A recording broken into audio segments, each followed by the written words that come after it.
One of the biggest gaps to cover as you are growing your creative agency is when you shift from being a solopreneur or a one-person show, or in the traditional world, a owner-operator business model, to being a leader in your creative agency where you have team members, albeit employees or contractors, as long as they're working alongside you to serve you and your clients and community. The reason why it's so hard? Well, they're not you, but there are definite ways to duplicate yourself, so you'll want to keep watching as we cover the points on how to screen and hire and the questions you'll want to ask.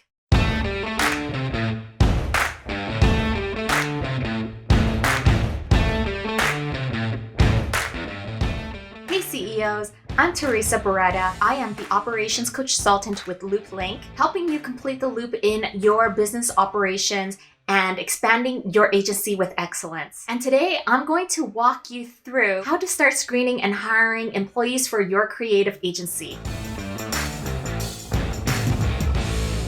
It takes trust to shift your business model to grow beyond yourself. If you are at this tipping point and you haven't jumped off yet, or maybe you have and it didn't necessarily work out in your favor, I'd like to know in the comments below what you've tried, what worked, and what didn't work. But before that, let's dive into what I think can truly make the best impact for your growing agency. The first key step in how to start screening and hiring your team members for your growing agency is to outline what your non-negotiables are. What does this mean? It's your top needs that must be fulfilled through your hire. For example, if you are a CEO and you are needing an executive assistant, this individual must be able to juggle and problem solve. Imagine if a conflict arises in your schedule and you need to always give direction.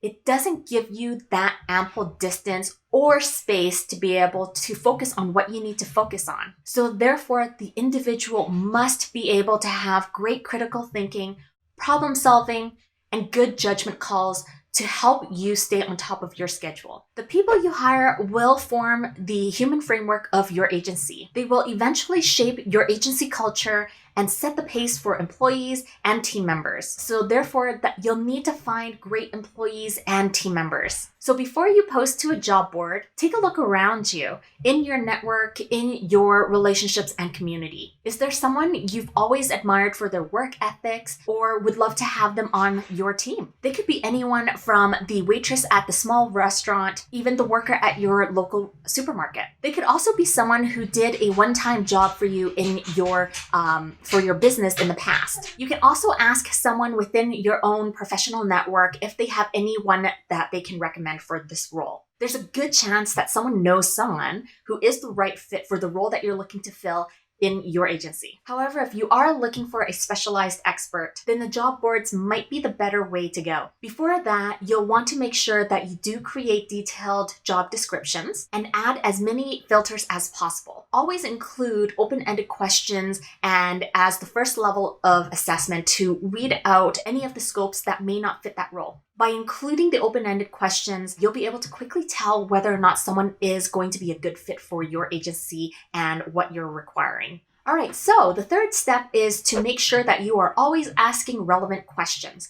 When you ask questions that are relevant to the position, it'll give you insight into what this individual can do for you and your organization. As a solopreneur or an owner-operator, you've probably handled most of these tasks by yourself for a long time. So when you ask personalized questions, it will tell you if a potential employee is going to be up for the challenge and that they're going to be well equipped to be able to perform the task. If they need to use a lot of software to get the job done, ask about their proficiency with the technology. If the job is intensive, ask them if they can function under pressure. If they somehow have to interact with other people, departments, or even other organizations, make sure that they love dealing with people. You'll want to avoid asking questions that requires a yes or no answer. Ask open-ended questions instead. Get a feel for their character to determine if they're going to be a good fit for your agency or not. All right, so step number 4 is evaluating potential versus experience. Attracting specialized experts require a bigger budget that you may or may not have, and that's okay. In your early stages, you should be more interested in hiring people with promising potential. Look for applicants who share the same passions and interests similar to what your business is about. Their visions and values and missions should be similar to yours. As far as experience is concerned, unless if you're hiring for a highly specialized position, you can teach them what they need to know. You need people who can learn and adapt quickly. So never be afraid to request a test or a trial challenge. For example, if you're hiring for a marketing position, give the applicant a project brief and ask for a strategy idea. If you're hiring a software developer, find a developer in your network to administer the test to. Beyond the specific specialized skill, also test their problem-solving skills, time management, and communication skills. These are all essential for working in a small agency. Finally, you'll want to be sure that your business stays within all employment regulations. So understand where the differences are and how to operate within the compliances.